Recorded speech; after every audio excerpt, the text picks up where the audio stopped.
Juan Antonio, desde hace algunos días, y más aún desde la publicación de este documento de la Estrategia Nacional Estadounidense, tanto en los discursos de los líderes de Estado norteamericanos como europeos, como así también en los grandes medios de comunicación, comienza a materializar una narrativa, comienza a aparecer una imagen en la cual ya no aparecen de un lado Estados Unidos, Europa y Ucrania, y del otro Rusia, sino que aparentemente de un lado aparecerían Rusia y Estados Unidos y del otro Ucrania y Europa. Aquí como ejemplo de esto, las palabras, por ejemplo, de The Trump. leaders of France, we spoke to, and Germany, and UK, all very good leaders, very good friends of mine, and we discussed Ukraine in pretty strong words, and we'll see what happens. Fuertes palabras, supuestamente, en las discusiones. Por aquí, la contracara de esto, el semanario Der Spiegel, con esta portada: dos tiranos, un objetivo, cómo Trump y Putin atacan a Europa. Trump y Putin, Putin con el cuchillo, cara de demonio, y Trump arriba sonriendo, todos ellos atacando Europa con la banderita ahí de estrellas. En esta situación actual, Juan Antonio, de tantos conflictos, tantas novedades, tantos reacomodamientos, ¿podría comenzar un giro hacia algo de estas características? Una Europa enfrentada con otro bloque de Estados Unidos, o como Estados Unidos, sí, otro bloque formado por Estados Unidos y Rusia. Recuerdo también ahora la propuesta del día de ayer de Donald Trump de abandonar el G7 e incluso el G20. En el último G20 no participó, básicamente realizó un complot Trump contra el G20 en Sudáfrica, y ahora quiere la generación de un G5 en lugar del G7, en el cual participarían Estados Unidos, China, Rusia, India y Japón, sin Europa. ¿Realmente estamos presenciando un reacomodamiento en este sentido, o acá están otra vez más presentando fuegos artificiales para la continuidad de la política imperial de toda la vida de la OTAN, con Estados Unidos a la cabeza y Europa detrás? No, algo está pasando. Vamos a intentar analizarlo. Bueno, en primer lugar, cabrea mucho, hombre, la portada del Spiegel, pero vamos a ver. ¿Para qué hacen esa portada? Si para buscar a un tirano solo tienen que mirar a su propio primer ministro, a Freddie Merckx. Ahí tienen un ejemplo de tirano. Con antepasados también en el mismo sentido. Hay que tirar de los antepasados, ¿no? Es decir, en un país que también tiene buena tradición, pero no es una cosa de 80 años, ¿no? ¿Qué pasó con aquel hombre del bigotito? Y esta cosa. No, no, no, no. Es que el Estado alemán es el principal apoyo del Estado genocida, ese de la bandera de la estrella, en Oriente Medio. ¿Qué vienen ustedes aquí a decir, Der Spiegel? ¡Oh, la libertad de prensa!, ¿no? Periodistas de calidad, ¿no? Por favor. Hombre, por favor. Si ya les conocemos, si ya les tenemos calados. Es verdad, siguen todavía engañando a mucha gente. Pero dejen que pase el tiempo y que les veamos su calaña. Y ese día a lo mejor tienen que correr hacia algún sitio. Porque igual la justicia popular llega. Y es muy mala, pues no tiene medida luego. Es decir, ya está bien, hombre, de mentirle a la gente. Ahora Trump es un tirano. No me diga. Ahora Trump es un tirano. Pero si habéis estado lamiendo la bota de ese tirano toda la vida. Si sois unos... A ver, lo voy a decir con perdón de la audiencia. Sois unos mierdas. que lleváis desde el año 45 sometidos sin que hayáis levantado la voz porque sois unos mierdas y unos cobardes. Lo siento, eso es. Y Der Spiegel es una gacetilla de la élite de los mierdas. Ya está. ¿No se lo creen ustedes? Bueno, pues repasen lo que es Der Spiegel. Un vocero clarísimamente de la OTAN. La revista más pro-OTAN posiblemente de Alemania. Y claro, dice, bueno, y si es pro-OTAN, pues si la OTAN la domina Estados Unidos, sí. Y aquí vamos a ver, intentar explicar un poco lo que yo creo que está pasando. Porque, claro, es decir, o sea, al final se cruzan tantas noticias, tantas declaraciones y demás, que lo que se forma es un mare magnum, que es difícil entender cuáles son las claves de lo que está ocurriendo. El conflicto en Ucrania está visto para sentencia. Eso lo venimos avisando ya, desde el principio, pero bueno, lógicamente ya se va produciendo el recorrido que cabía esperar, de toda una fase de absorción de energía de la OTAN en el teatro de operaciones militares. Ha durado 3 años y medio, podría durar 4 años y medio, o 5, o los que fuesen. Y llega un momento en que hay un punto de ruptura donde ya no hay posibilidad de mantener esa guerra de desgaste, simplemente porque no tienen esa posibilidad. Más si Estados Unidos se echa un poco para atrás.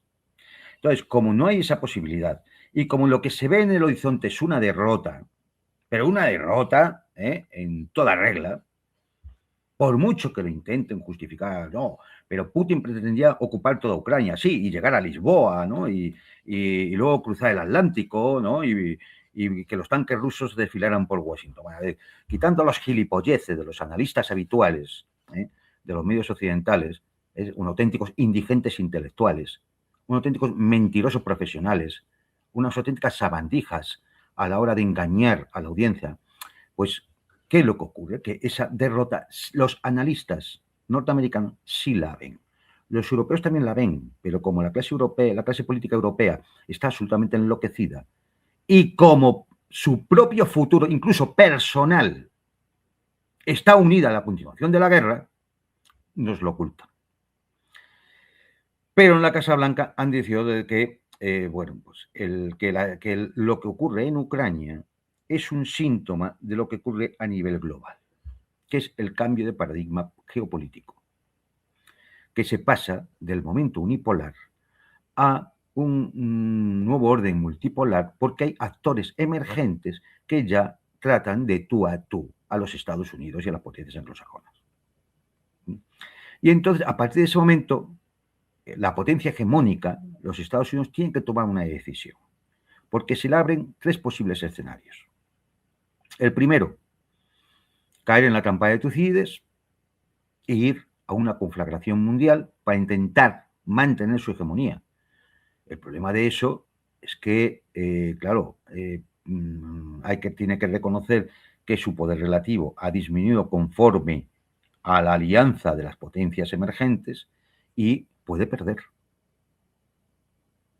Y claro, es decir, nadie inicia una guerra para perderla. Y si no pierde, ¿cómo puede acabar? En un holocausto nuclear. Ahí pierden todos. Nadie inicia una guerra para perderla.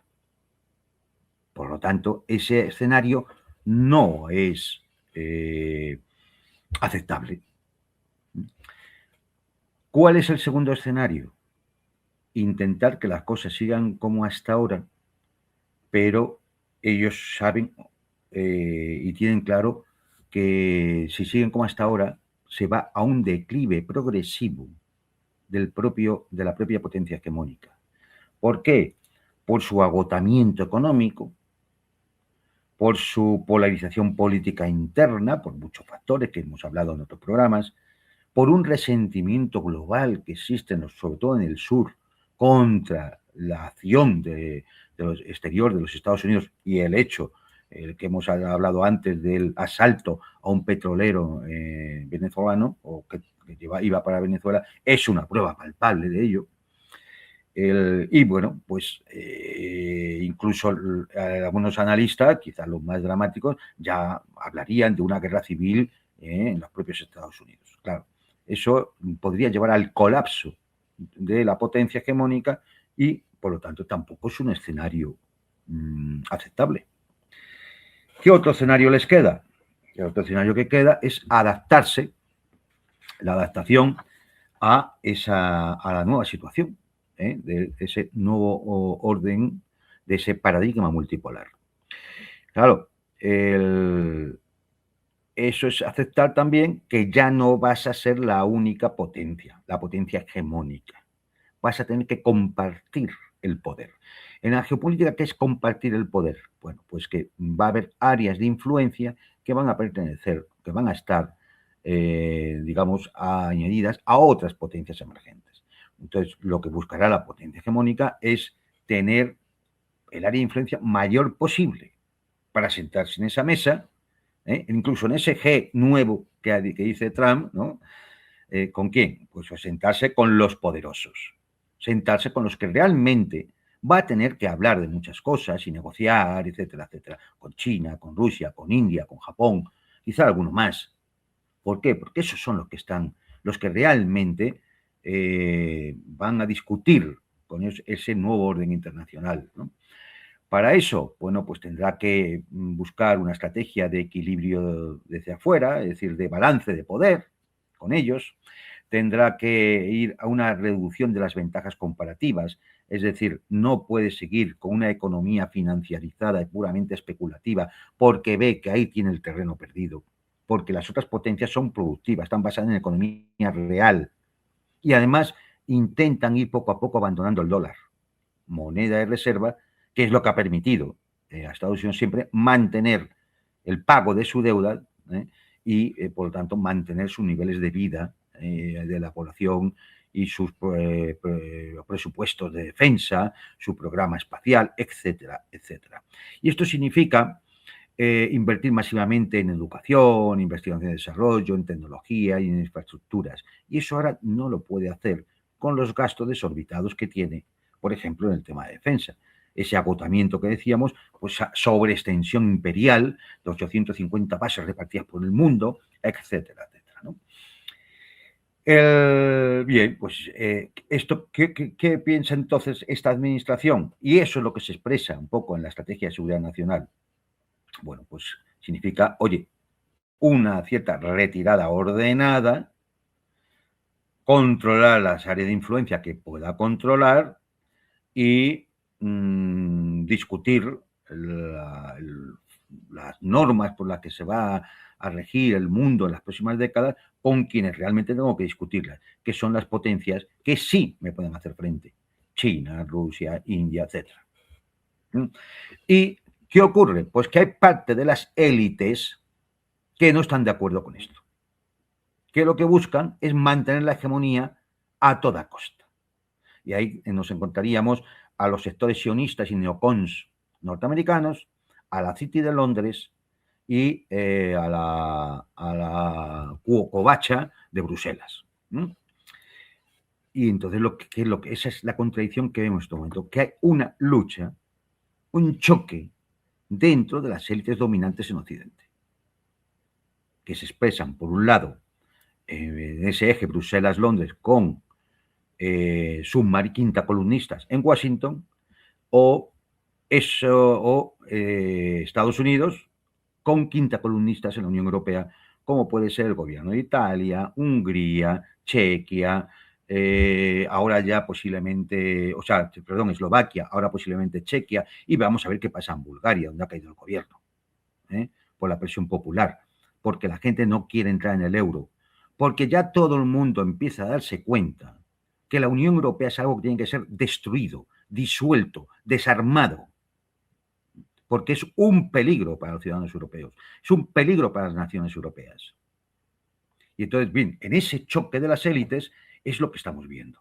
Eso es lo que explica, bueno, pues los distintos escenarios de choque, de enfrentamiento entre la Casa Blanca y Londres, menos, ahí intenta jugar seguir de intermediario en ese juego típicamente británico, me imagino que con la intención de apuntarse a última hora al bando vencedor, con esa Bruselas enloquecida. Solo hay que ver a la señora Kallas, a Ursula von der Leyen, a todos los primeros ministros y presidentes de la Unión Europea, quitando las excepciones que ya he dicho.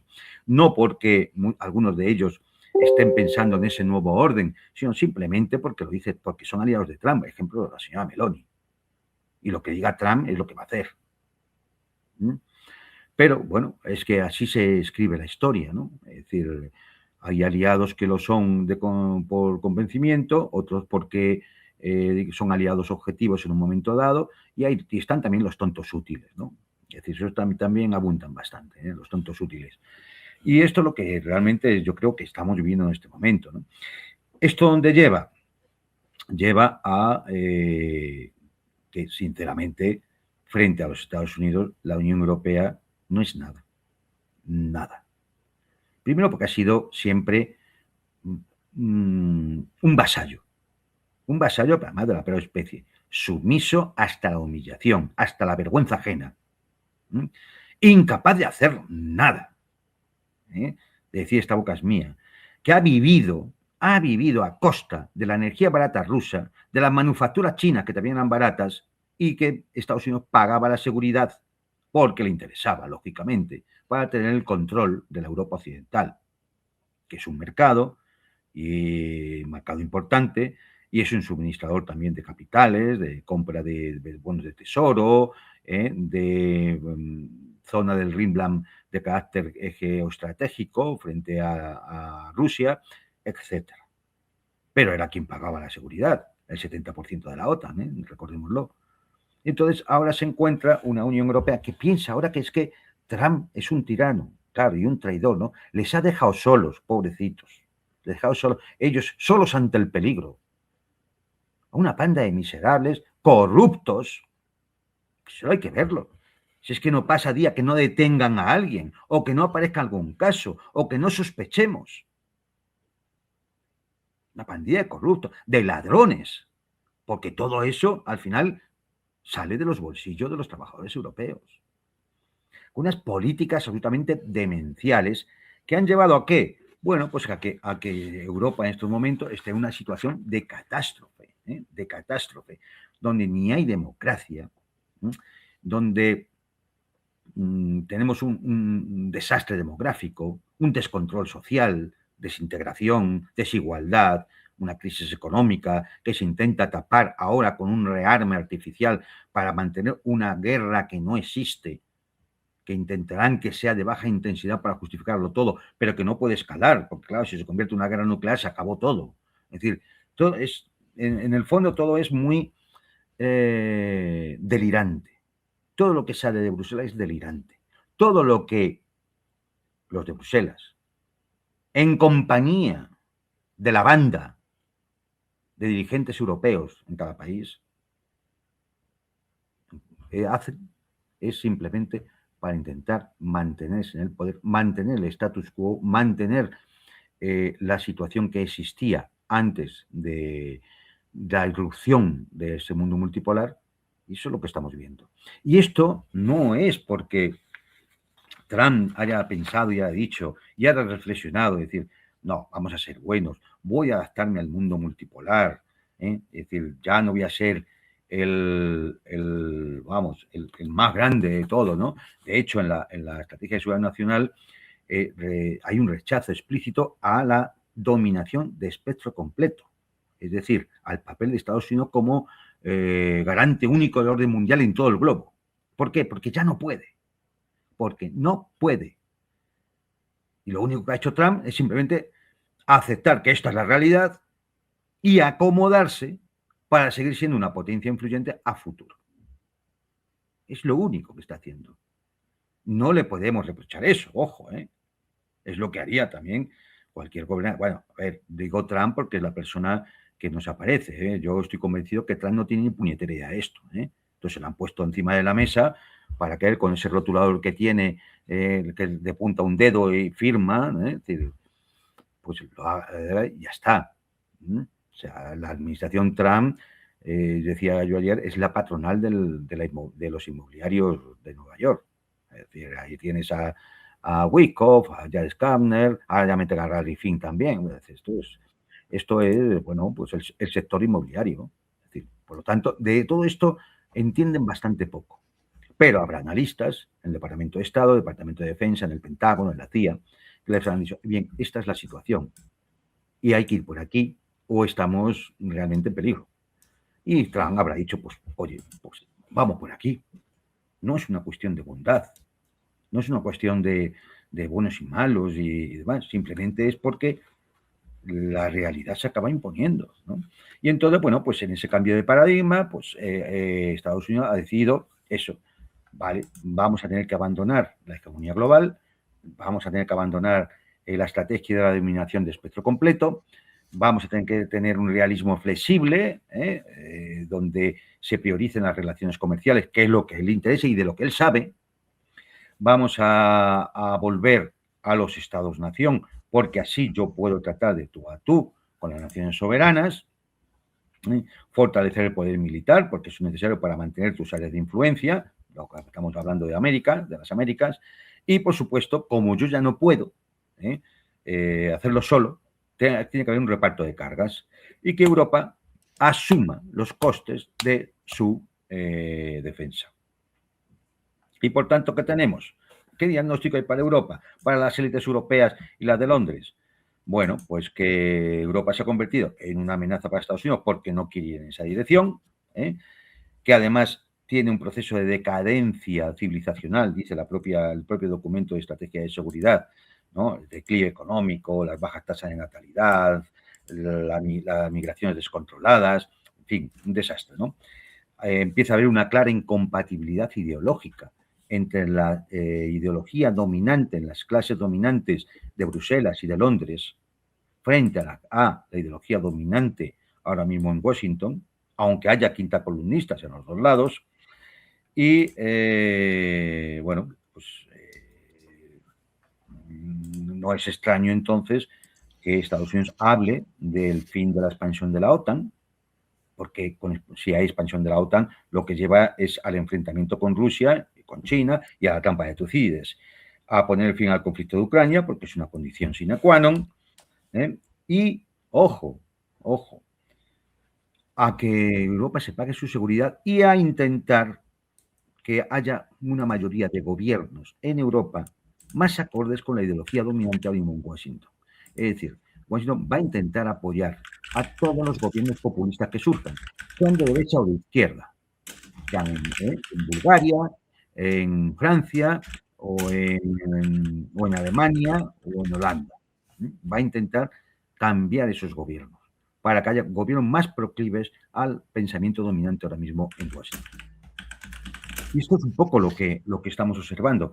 Claro, a partir de ahí, pues hombre, pueden surgir otros escenarios, ¿no? Pero en definitiva, lo que viene esto a confirmar es que Estados Unidos, como era lógico, vaya asumiendo que va a perder la hegemonía global. Va a tener que priorizar ahora porque se da cuenta que sus recursos ya son finitos. Mirad, si el 30% del comercio mundial deja de hacerse en dólares, Estados Unidos ya no puede pagar los intereses de la deuda. Así de claro. Y por lo tanto entra en un proceso de quiebra económica que internamente puede significar destrucción social.